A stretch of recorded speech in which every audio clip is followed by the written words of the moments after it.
Nefis Lezzetli Tarifler kanalımdan herkese merhaba. Kanalıma hoş geldiniz arkadaşlar. Bugün sizlere pirinçli havuçlu yoğurt çorbası tarifim var. Çok lezzetli olan bir çorba. Birebir ölçülü olarak sizlere vereceğim. Hasta olan yapsın. İnanın çok iyi geliyor. Birkaç gündür hasta olduğum için sürekli çorbalar içiyorum.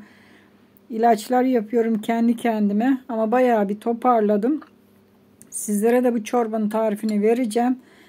Hemen çorbamızı hazırlama aşamasına geçelim.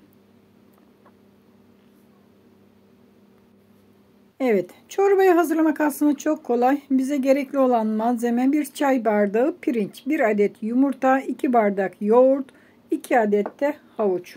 Ana malzemelerimiz bunlar. Pirinci yıkamadım. Şimdi pirincimi yıkayacağım. Size göstermek için çay bardağında yıkamadım.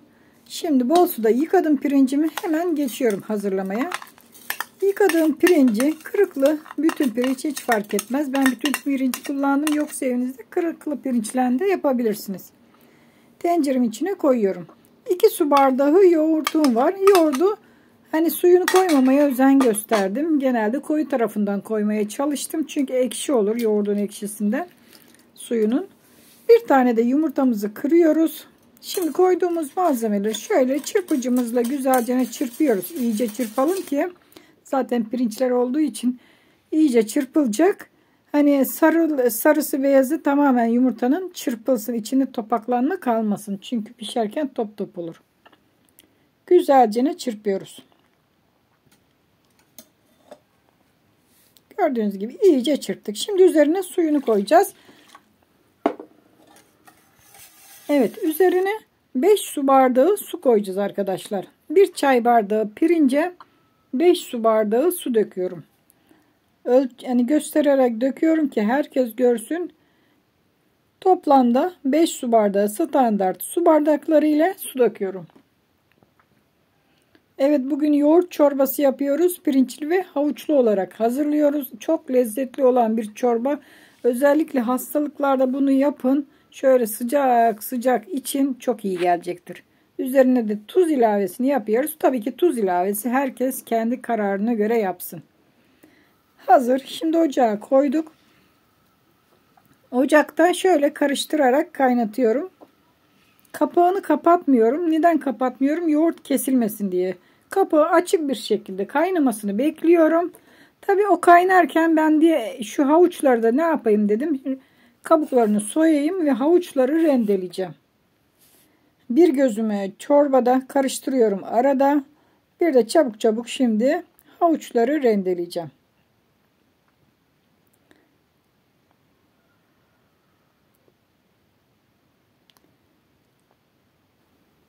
Çok güzel oluyor bu çorba. Birkaç gündür de hastayım. Genelde çorbalarla işte ballarla ayakta duruyorum.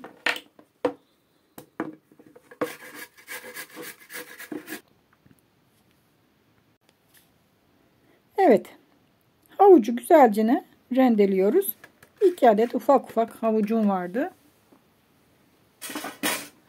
Rendeledim. Şöyle tabağıma da onları dökeyim.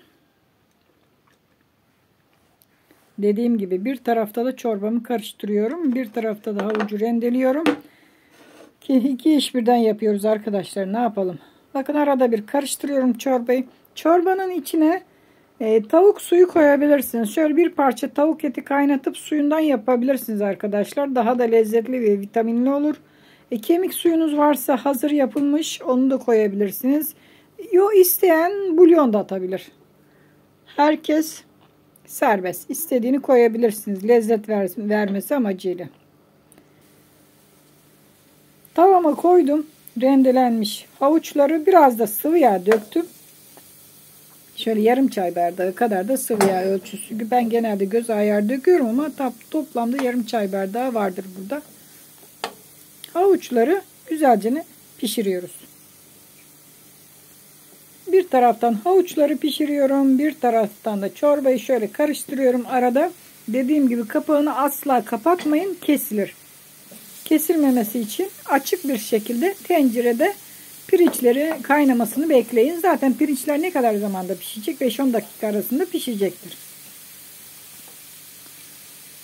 Bir tarafta gördüğünüz gibi havuçları güzelce kavuruyoruz. Çorbamızı kaynatıyoruz.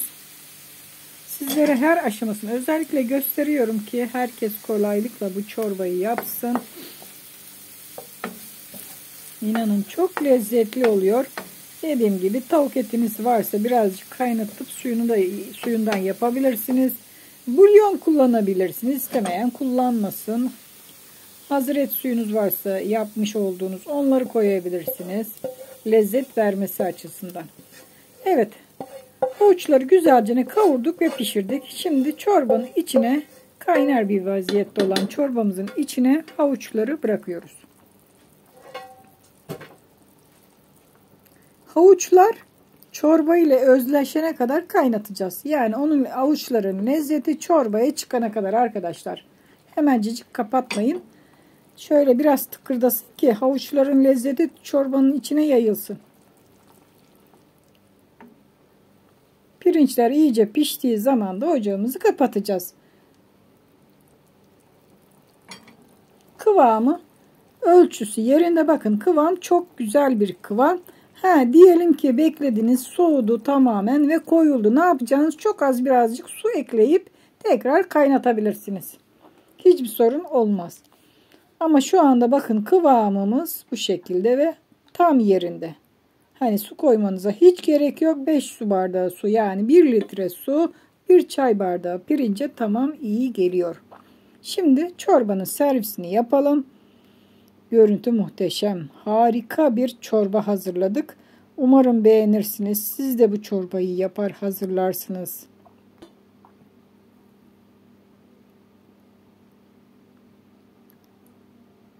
Evet. Servisini yapıyoruz. Üzerine birazcık şöyle karabiber serpiştiriyorum ki lezzet verecektir karabiber. Ben biraz karabiberi fazla seviyorum. Şöyle, istemeyen koymasın. Nane de koyabilir ama karabiber daha da güzel oluyor.